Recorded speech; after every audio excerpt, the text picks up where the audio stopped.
हमारे मन में एक अद्भुत शक्ति है। यह शक्ति हमें जीवन के हर पहलू को प्रभावित करने की क्षमता देती है। चाहे हम किसी भी परिस्थिति में हों, हमारी सोच हमें उस परिस्थिति से बाहर निकालने या उसमें और गहराई में धकेलने की ताकत रखती है। यह शक्ति है सोच की। सोच एक ऐसा उपकरण है जो हमें हमारे सपनों को साकार करने में मदद करता है। जब हम सकारात्मक सोचते हैं तो हमारे अंदर एक नई ऊर्जा का संचार होता है। सोच ही हमारे जीवन का निर्माण करती है। हमारे विचार ही हमारे कर्मों का आधार होते हैं। जब हम अच्छे विचारों को अपनाते हैं तो हमारे कर्म भी अच्छे होते हैं और हमारा जीवन सुखमय बनता है। जैसा हम सोचते हैं वैसे ही बन जाते हैं। अगर हम अपने आप को सफल और खुशहाल मानते हैं तो हम वैसा ही अनुभव करते हैं। हमारे विचार ही हमारे व्यक्तित्व को आकार देते हैं। सकारात्मक सोच हमें ऊंचाइयों तक ले जाती है। यह हमें आत्मविश्वास और साहस प्रदान करती है। जब हम सकारात्मक सोचते हैं तो हम अपने लक्ष्यों को प्राप्त करने के लिए प्रेरित होते हैं। नकारात्मक सोच हमें अंधकार में धकेल देती है। यह हमें निराशा और असफलता की ओर ले जाती है। एक प्रसिद्ध भिक्षु थे जिन्होंने जीवन के गंभीर सत्य को पहचाना था। हर की बात है, एक घने जंगल के पास एक छोटा सा गांव था। इस गांव में एक ज्ञानी भिक्षु रहते थे। वे अपनी सरलता और ज्ञान के लिए प्रसिद्ध थे। लोग दूर दूर से उनका आशीर्वाद लेने आते थे। भिक्षु हमेशा दूसरों की मदद करने को तत्पर रहते थे। वे लोगों को सही मार्ग दिखाते थे। वे कहते थे, जीवन एक अनमोल तोहफा है, इसे व्यर्थ न गवाएं। एक दिन दो व्यक्ति भिक्षु से मिलने आए। दोनों ही अपनी अपनी समस्याओं से परेशान थे। इस गांव के चारों ओर घना जंगल फैला हुआ था, जो गांव को एक प्राकृतिक सौंदर्य प्रदान करता था।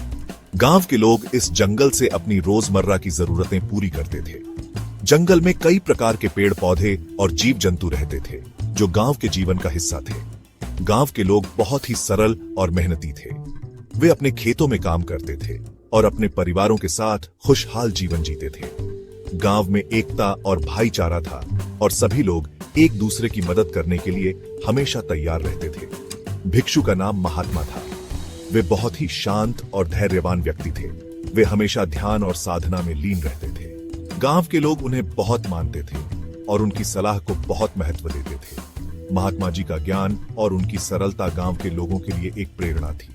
वे हमेशा गांव के लोगों को सही मार्ग पर चलने की सलाह देते थे।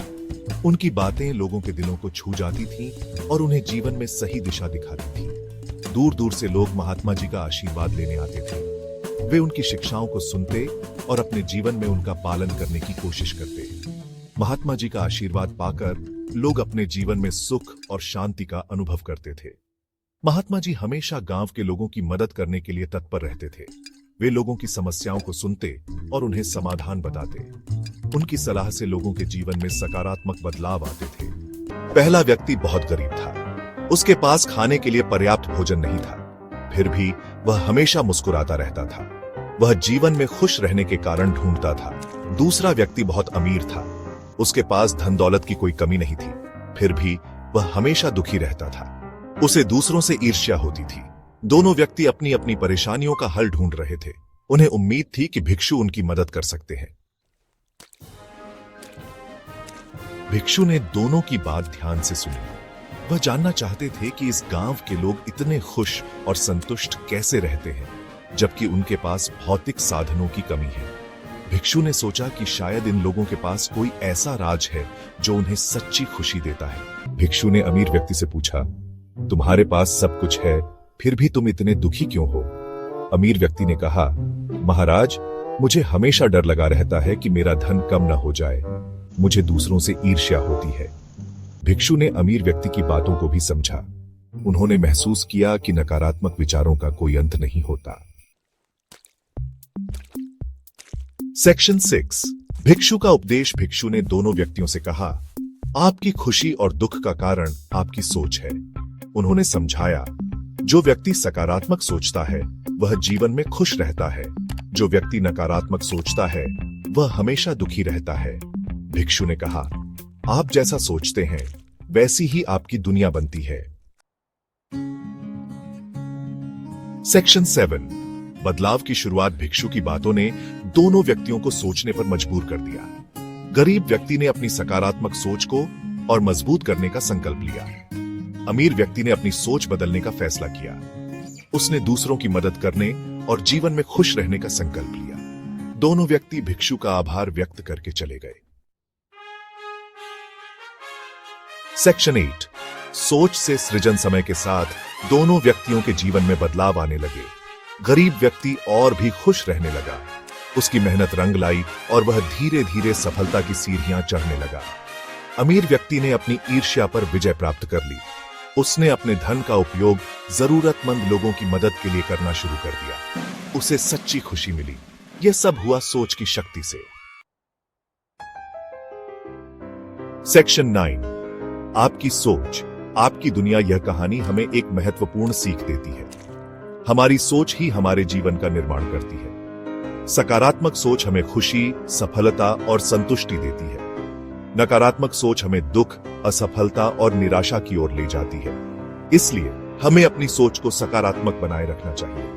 हमें खुद पर और अपनी क्षमताओं पर विश्वास रखना चाहिए। याद रखिए, आप जैसा सोचते हैं वैसी ही आपकी दुनिया बनती है। हमारा विश्वास बहुत स्ट्रांग होता है। यह एक ऐसी शक्ति है जो हमारे जीवन को बदल सकती है। जब हम किसी चीज पर विश्वास करते हैं तो हमारे अंदर एक नई ऊर्जा का जन्म होता है। यह ऊर्जा हमें अपने लक्ष्य की और बढ़ने के लिए प्रेरित करती है। यह हमारे सोच को बनाता है और हमारे सोच से ही हमारे सपने जन्म लेते हैं। जब हम अपने सपनों को लिखते हैं तो हम उन्हें एक आकार देने लगते हैं। यह विश्वास ही है जो हमें अपने सपनों को हकीकत में बदलने की शक्ति देता है। हमारे एक्शंस को बनाता है, क्योंकि जब हम विश्वास करते हैं तो हमारे एक्शंस भी उसी हिसाब से होते हैं। हर कदम जो हम उठाते हैं वो हमें अपने लक्ष्य के और करीब ले जाता है। विश्वास से भरे एक्शंस हमेशा सफलता की ओर ले जाते हैं और हमारे जीवन की रियलिटी को बनाता है। जब हम अपने विश्वास को अपने जीवन में उतारते हैं तो हम अपने सपनों को जीने लगते हैं। यह विश्वास ही है जो हमें अपने जीवन को एक नई दिशा में ले जाता है। एपी जो बिलीव करते हैं वो आप बन जाते हैं। अगर आप अपने आप पर विश्वास करते हैं तो आप अपने जीवन में कुछ भी प्राप्त कर सकते हैं। यह विश्वास ही है जो आपको अपने अस्तित्व का एहसास दिलाता है। अगर आप बिलीव करते हैं कि आप लिमिटेड हैं तो आप लिमिटेड ही रहेंगे। यह विश्वास ही है जो आपके जीवन की सीमाओं को तय करता है। अगर आप अपने आप को सीमित समझते हैं तो आप कभी अपने सपनों को हकीकत में नहीं बदल पाएंगे। लेकिन अगर आप बिलीव करते हैं कि आप कुछ भी कर सकते हैं तो आप जरूर अचीव करेंगे।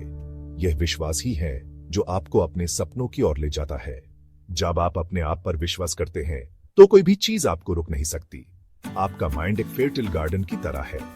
यह गार्डन तभी फलेगा फूलेगा जब आप इसमें अच्छे विचार और विश्वास की सीड्स प्लांट करेंगे। आपका माइंड एक ऐसी जगह है जहां आप अपने सपनों को उगाने का अवसर पाते हैं। एपी इसमें कैसे सीड्स प्लांट कर रहे हैं? क्या आप अपने माइंड में पॉजिटिव विचार और विश्वास की सीड्स प्लांट कर रहे हैं या फिर आप डाउट और डर की सीड्स प्लांट कर रहे हैं? यह आपके ऊपर है कि आप अपने माइंड को कैसे नर्चर करते हैं। डाउट की सीड्स प्लांट करेंगे तो फेलियर ही मिलेगी। जब आप अपने माइंड में डाउट और डर की सीड्स प्लांट करते हैं तो आप अपने आप को फेलियर की ओर ले जाते हैं। यह सीड्स आपके विश्वास को कमजोर कर देते हैं और आपके सपनों को मार देते हैं। लेकिन अगर फेथ के सीड्स प्लांट करेंगे तो सक्सेस ही मिलेगी। जब आप अपने माइंड में फेथ और विश्वास के सीड्स प्लांट करते हैं तो आप अपने सपनों को जीवन में बदलने का अवसर पाते हैं। ये सीड्स आपको सफलता की ओर ले जाते हैं। सो चूज वाइजली क्या प्लांट करना है। आपके विचार और विश्वास ही आपके जीवन को बनाते हैं। इसलिए हमेशा अच्छे विचार और विश्वास को अपने माइंड में जगा दें। ये आपके जीवन को एक नई दिशा में ले जाएंगे और आपको सफलता की ऊंचाइयों तक पहुंचाएंगे। पॉजिटिव सोचो, पॉजिटिव रिजल्ट्स की उम्मीद रखो। ह्यूमर थॉट्स में एनर्जी होती है और सेम एनर्जी अट्रैक्ट होती है। पॉजिटिव थॉट्स पॉजिटिव एक्सपीरियंसेस को अट्रैक्ट करते हैं। डाउट और डर ऑब्स्टिकल्स को अट्रैक्ट करते हैं। ऑप्टिमिज्म चूज करो, होप चूज करो। हर दिन एक नई अपॉर्चुनिटी होती है। अपनी लाइफ को बनाने का एक नया चांस। शुरुआत करो एक पॉजिटिव थॉट के साथ। इसे अपनी हैबिट बना लो। मेडिटेशन से माइंड काम होता है। यह अंदर की नेगेटिव आवाज को चुप कराता है। इससे पॉजिटिव थॉट्स बैठते हैं। मेडिटेशन पीस का सैंक्चुरी है। मुश्किल टाइम में एक शेल्टर। मेडिटेशन माइंड को खाली करने के बारे में नहीं है, यह माइंड को ट्रेन करने के बारे में है। इसे फोकस करना सिखाना, प्रेजेंट रहना सिखाना, शांत रहना सिखाना। एक क्विएट जगह ढूंढो, आंखें बैंड करो, अपने ब्रीथ पे फोकस करो, पीस इनहेल करो, स्ट्रेस एक्सहेल करो, 5 मिनट से स्टार्ट करो, धीरे धीरे टाइम बढ़ाओ। स्मॉल स्टार्ट करो, पेशेंस राखो, कंसिस्टेंसी बहुत इंपॉर्टेंट है। एक क्विएट जगह ढूंढो, आराम से बैठो, आंखें बैंड करो, अपने ब्रेथ पे फोकस करो। थॉट्स आएंगे, उन्हें एक्नॉलेज करो, उन्हें जाने दो, धीरे से अपना फोकस वापस अपने ब्रीथ पे लाओ। मेडिटेशन करने के बहुत सारे टेक्निक्स हैं, guided meditation, mindfulness meditation, transcendental meditation. Explore करो और देखो कि आपके लिए क्या बेस्ट है। मेरे पास मेडिटेट करने का टाइम नहीं है। टाइम निकलो, 5 मिनट भी बहुत डिफरेंस ला सकते हैं। मेरा माइंड बहुत बिजी रहता है। ये नेचुरल है। मेडिटेशन एक प्रैक्टिस है, इसमें टाइम और पेशेंस लगता है। मेडिटेशन सिर्फ स्पिरिचुअल लोगन के लिए है। मेडिटेशन सबके लिए बेनिफिशियल है। यह सेल्फ इंप्रूवमेंट का एक टूल है। इनिशियल चैलेंजेस से डिसहार्टेंड मत हो, पेशेंट रहो, परसिस्टेंट रहो। बेनिफिट्स एफर्ट्स के लायक हैं। कंसिस्टेंसी ट्रांसफॉर्मेशन का आधार। मेडिटेशन एक जर्नी है, डेस्टिनेशन नहीं। कंसिस्टेंट रहो, चाहे रोज कुछ मिनट्स के लिए ही क्यों ना हो। जितना ज्यादा मेडिटेट करोगे उतना ज्यादा बेनिफिट होगा। एक मस्कल की तरह माइंड प्रैक्टिस से स्ट्रांग होता है। आपको अपने माइंड को क्रिएट करना इजी लगेगा। आप ही ज्यादा प्रेजेंट रहोगे, ज्यादा अवेयर रहोगे। जर्नी को एंजॉय करो, अपनी प्रोग्रेस सेलिब्रेट करो, अपने आप से प्यार से पेश आओ। मेडिटेशन की ट्रांसफॉर्मेटिव पावर को अनलॉक करने के लिए कंसिस्टेंसी हाई की है। एवरीडे लाइफ में माइंडफुलनेस। मेडिटेशन सिर्फ चुपचाप बैठने का नाम नहीं है। यह हर मोमेंट में अवेयर रहने के बारे में है। अपने थॉट्स के प्रति अवेयर, अपने इमोशंस के प्रति अवेयर, अपने एक्शंस के प्रति अवेयर। खाट समय माइंडफुलनेस प्रैक्टिस करो, हर बाइट को एंजॉय करो। चलते समय माइंडफुलनेस प्रैक्टिस करो, अपने पैरों के नीचे जमीन को महसूस करो। बात करते समय माइंडफुलनेस प्रैक्टिस करो, ध्यान से सुनो, हर मोमेंट में प्रेजेंट रहो। छोटी छोटी चीजों की कदर करो। यही माइंडफुल लिविंग का एसेंस है। इनर पीस का रिपल इफेक्ट। जब आप अपने अंदर शांति को पाते हैं तो यह एक बूंद की तरह होता है जो एक स्थिर तालाब में गिरती है। यह बूंद धीरे धीरे लहरों को जम देती है जो दूर तक फैल जाती है। जैसे जैसे आप इनर पीस कल्टीवेट करते हैं, यह बाहर की तरफ फैलता है। यह शांति आपके चेहरे पर मुस्कुराहट लाती है, आपके व्यवहार में एक नई मिठास भर देती है। यह आपके रिलेशनशिप्स को टच करता है, आपके रिश्ते और मजबूत होते हैं। आपके दोस्त और परिवार के साथ आपका संपर्क और गहरा होता है। आपके वर्क को टच करता है, आपका काम और प्रोडक्टिव होता है। आपके डिसीजंस और क्लियर और इफेक्टिव होते हैं। आपकी पूरी लाइफ को टच करता है। आपके दिन और सुकून भरे होते हैं। आपके रातें और शंट होती है। आप ज्यादा पेशेंट बनते हैं। आपके अंदर एक नई सहनशीलता आती है। ज्यादा फुलफिलिंग लाइफ की जर्नी अपनाओ। ये जर्नी आपको अपने अंदर की शांति और खुशी को पाने में मदद करेगी। हर दिन एक नया अवसर है, एक नई शुरुआत है। एक ज्यादा फुलफिलिंग लाइफ की जर्नी अंदर से शुरू होती है, एक सिंगल थॉट से, एक सिंगल ब्रेथ से। जब आप अपने सांस को महसूस करते हैं तब आप अपने अस्तित्व को महसूस करते हैं। यह एक छोटी सी शुरुआत है जो आपके जीवन में बड़े बदलाव ला सकती है। अवेयरनेस के एक सिंगल मोमेंट से जब आप अपने आसपास की चीजों को पूरी तरह से महसूस करते हैं तब आप सच में जीते हैं। यह अवेयरनेस आपको अपने जीवन के हर पल का मजा लेने में मदद करती है। अपने बिलीव्स की पावर को अपनाओ। आप जो सोचते हैं वही आप बन जाते हैं। अपने विचारों को पॉजिटिव और कंस्ट्रक्टिव बनाइए। अपने गोल्स को लिखें और उन्हें विजुअलाइज करें। यह आपको अपने सपनों को हकीकत में बदलने की शक्ति देगा। एक पॉजिटिव माइंडसेट कल्टीवेट करो। हर दिन ग्रेटिट्यूड प्रैक्टिस करो। छोटी छोटी चीजों में खुशी ढूंढो। ये छोटी छोटी खुशियां मिलकर आपके जीवन को और भी सुखद बनाएंगी। मेडिटेशन को अपनी डेली रूटीन का पार्ट बनाओ। यह आपके मन को शांत करेगा और आपको अपने अंदर की शक्ति को पहचानने में मदद करेगा। रोजाना कुछ समय निकालकर मेडिटेट करें और अपने जीवन में इसके फायदे देखें। माइंडफुलनेस की ट्रांसफॉर्मेटिव पावर एक्सपीरियंस करो। जब आप पूरी तरह से वर्तमान में जीते हैं तब आप अपने जीवन को पूरी तरह से जीते हैं। यह आपको अपने जीवन के हर पल का मजा लेने में मदद करेगा। एक दिन एक ज्ञानी गुरु का राजा के दरबार में आगमन हुआ। गुरु की आंखों में ज्ञान का प्रकाश था। उनका व्यक्तित्व शांत और प्रभावशाली था। राजा ने गुरु का आदर सत्कार किया, उन्हें अपने पास बिठाया। राजा ने अपनी उलझन गुरु को बताई। गुरु ध्यान से सुनते रहे। गुरु ने कहा, राजन, जीवन का अर्थ सुख में नहीं, संघर्ष में है। संघर्ष ही जीवन की सच्ची परीक्षा है और इसी में हमारी असली पहचान छिपी होती है। जब हम संघर्ष करते हैं तो हम अपने भीतर की शक्तियों को पहचानते हैं और उन्हें निखारते हैं। राजा को यह बात समझ नहीं आई। उसने पूछा, गुरुदेव, संघर्ष में सुख कैसे हो सकता है? क्या यह संभव है कि कठिनाइयों और चुनौतियों के बीच भी हम सुख की अनुभूति कर सकें? गुरु मुस्कुराए। उन्होंने कहा, राजन, संघर्ष ही तो हमें मजबूत बनाता है। जब हम कठिनाइयों का सामना करते हैं तो हम अपने भीतर की छिपी हुई क्षमताओं को जागृत करते हैं। संघर्ष हमें सिखाता है कि हम कितने सक्षम हैं और हमें अपने लक्ष्यों की ओर बढ़ने की प्रेरणा देता है। जिस प्रकार सोना आग में तपकर कुंदन बनता है, उसी प्रकार मनुष्य संघर्ष से निखरता है। आग में तपने से सोने की अशुद्धियां दूर हो जाती हैं और वह अधिक चमकदार और मूल्यवान बन जाता है। इसी प्रकार संघर्ष हमें हमारे दोषों से मुक्त करता है और हमें अधिक सशक्त और आत्मविश्वासी बनाता है। संघर्ष के बिना हम अपनी पूरी क्षमता को नहीं पहचान सकते। संघर्ष हमें सिखाता है कि जीवन में कोई भी चीज आसानी से नहीं मिलती और हमें हर चीज के लिए मेहनत करनी पड़ती है। संघर्ष ही हमें सच्चे सुख की अनुभूति कराता है, क्योंकि यह हमें हमारे प्रयासों का मूल्य समझाता है। गुरु ने आगे कहा, भोग विलास क्षणिक सुख देते हैं, वे स्थायी नहीं होते। असली सुख तो कर्तव्य पालन में है, अपनी प्रजा की सेवा में है। सेक्शन 5, प्रजा धर्म और कर्तव्य। गुरु ने राजा को समझाया, राजन, आपका कर्तव्य है अपनी प्रजा की रक्षा करना, उनके कल्याण के लिए कार्य करना। यही आपका धर्म है, यही आपकी सच्ची शक्ति है।